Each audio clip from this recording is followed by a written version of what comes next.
अशा केसमध्ये विल मदतीची राहते का? मी उदाहरण म्हणून देतो.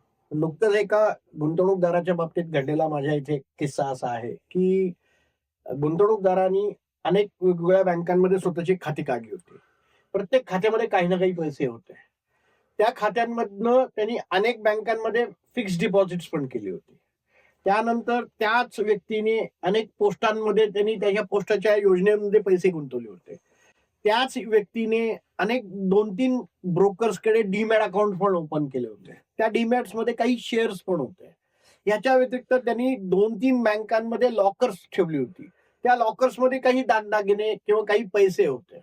आता ह्या सगळ्या गोष्टी जर तुम्ही लिहून काढल्या नसतील आणि तो व्यक्ती जर अचानक मृत्यू पावला, तर आपल्या वारसाला ह्यामधलं बरचसं काही माहितीच नाहीये, असं लक्षात आलं. या उदाहरणामध्ये त्याचे जे वारस होते, त्यांना अनेक डीमॅट अकाउंट्स माहिती नव्हते, अनेक सेव्हिंग खाते कुठे आहेत ते माहिती नव्हतं. मग अक्षरशः जेव्हा कपाट उघडलं त्या व्यक्तीचं आणि त्या कपाटात बरेच डॉक्युमेंट सापडले, त्यानंतर असं लक्षात आलं की इथेही बँकेत खातं होतं, तिथेही बँकेत खाते होतं. त्या खात्यांमध्ये एवढा पैसा आहे, त्या लॉकरमध्ये एवढे दागदागिने आहेत किंवा त्या डीमॅट अकाउंटमध्ये एवढे शेअर्स आहेत.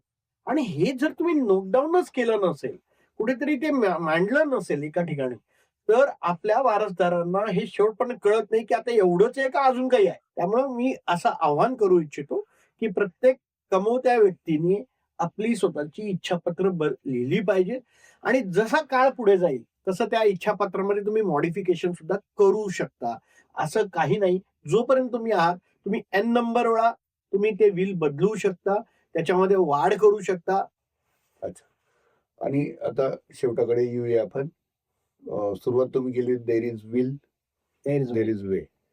आणि विलचे वेज काय आहेत विल बनवण्याचे ते आता तुम्ही सांगितले. आणखी काय अशी महत्वाची गोष्ट आहे की जी प्रत्येकाने लक्षात घ्यायला हवी असं तुम्हाला सांगायचं?